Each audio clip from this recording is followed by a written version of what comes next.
It probably looks like I have a lot of DVDs. Well, I don't. In fact, most of these aren't mine. This is my DVD collection. And don't even get me started on my pathetic physical CD collection.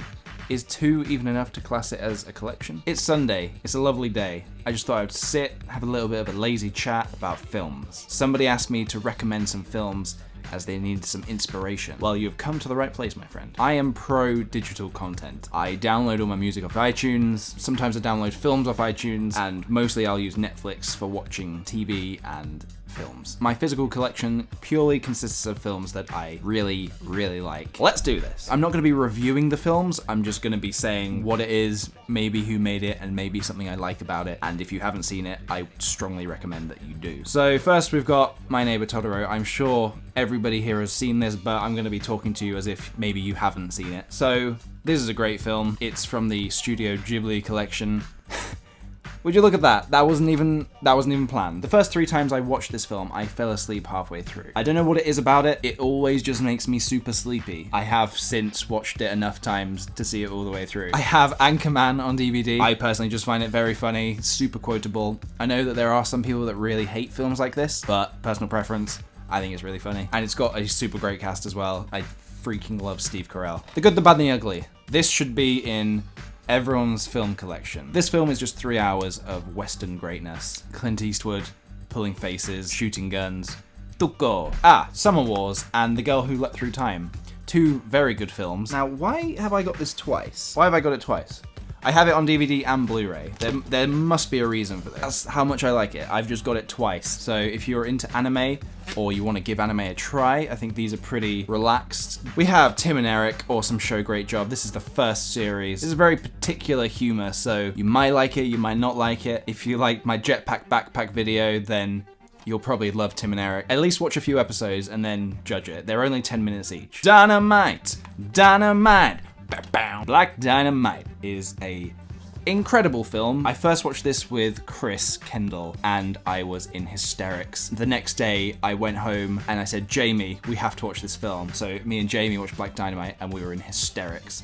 Then I showed it to the rest of my housemates and we were all in hysterics. Check that out. We got Science Asleep. I do not have this on Blu-ray. I don't think I could find it on Blu-ray anywhere, so I have it on DVD. Doesn't really matter. It's just a great film. You don't need to watch it for the quality of the film. You watch it for the story and all of Michel Gondry's super animations and all that kind of great stuff. So Science of Sleep is probably my favorite film. Oh, we got Game of Thrones. I'd not actually seen Game of Thrones before whilst I was at uni, because that was when all the hype was about it, and somehow there was a lot of spoilers that I just completely missed, which I'm very grateful for. This is like Skyrim, the TV show, and if you have seen it, oh my god. We got the Darjeeling Limited by Wes Anderson. This was one of the inspirations for the Forever Train. If you've seen this film, you probably know that it's nothing like the Forever Train, but it is based on a train. I wanted to get that chaotic feeling that you get between the 3 brothers on the train. We got Steve Zissou. This is another Wes Anderson with Bill Murray heading the film. I got Lord of the Rings, super extended 4 hours each box set. I'm a big Lord of the Rings fan. I watched all of these in one sitting. It was a great day. Punch Drunk Love. This is actually the other film that inspired the Forever Train. Probably more so this than the Darjeeling Limited. Adam Sandler is not completely for me, but Punch Drunk Love, incredible. There's Paul Thomas Anderson, great job, great soundtrack, great story, just a nice, watch that, and then watch the Forever Train, and you'll see where that inspiration came from. We got the Alan Partridge movie. This is a recent one. This is only in cinemas last year, I think. If you like Alan Partridge and you haven't seen this, it's hilarious. So Pacific Rim, I got this for Christmas. It's very good. I'd already seen it, but I would always welcome a film about big robots battling big monsters in the sea. It's in my DVD collection. So Pacific Rim, a great film. Well, I mean, great. It was very enjoyable. It was mad and it was huge, and that's what I liked. We got Die Hard. First Die Hard film on Blu-ray is Bruce Willis and Alan Rickman. If you want to see Alan Rickman playing the villain, then maybe this film is for you, Potter. Oh no! Yep, they all fell. Just bought American Hustle the other day. Saw this when it was in the cinemas. We got Bradley Cooper and Christian Bale. Very good in it. But I've got to say, Amy Adams and Jennifer Lawrence completely steal the show. It's really good. I've heard people weren't too crazy about it. Really good soundtrack as well. And the acting is top notch. Perfect. We got Lost in Translation. So some of these are still in The packaging, not because I'm some kind of weirdo that keeps their films packaged, because I don't know why you would do that. It's just because I haven't got around to watching it yet. I've seen them before, but I would have recently bought it to watch it and just not go around to it. Bill Murray, Scarlett Johansson in Japan. I got fond memories of just sitting at uni with my friends, eating some Chinese food, watching this film. Great film, so check it out. Got Moonrise Kingdom. This is another Wes Anderson film.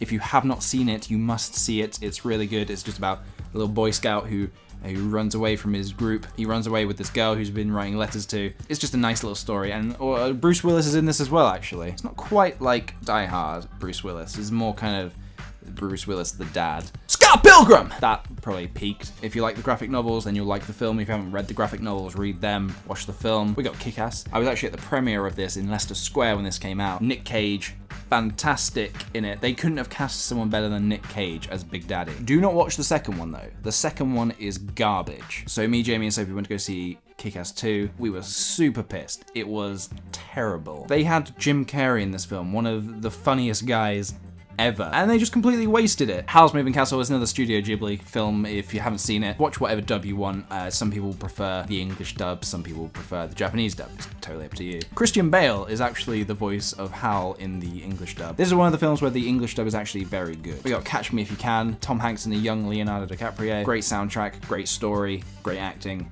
It's great. We got Eternal Sunshine. Again, still in this packaging, because when I bought this, I'd recently seen it, but I haven't seen this for a while, so maybe I'll watch it again. This is Michel Gondry. We got Jim Carrey and Kate Winslet in this. It's very good together. We even got a little Elijah Wood in there. A little Frodo. What are you doing in there? Ponyo, little Blu-ray on my shelf. Another Studio Ghibli. This is a great one, so check this out if you haven't seen it. So that is pretty much all the DVDs that I own. And like I said, anything else that I want to watch, it'll probably be on Netflix. A couple that I've actually been meaning to get, I really want to get Adaptation, which is Charlie Kaufman. It's a really good film with Nick Cage in it. Also, Synecdoche, New York is another great film by Charlie Kaufman. It is just crazy. It has got the late Philip Seymour Hoffman in. He's very good in it. I would recommend that. I've been meaning to get that for my collection as well. Thank you for stopping by on this nice lazy Sunday. Please let me know if you've seen any of these films, or if you have any films to recommend for me. That'd be very much appreciated. Thank you. See you later. Thanks. Bye.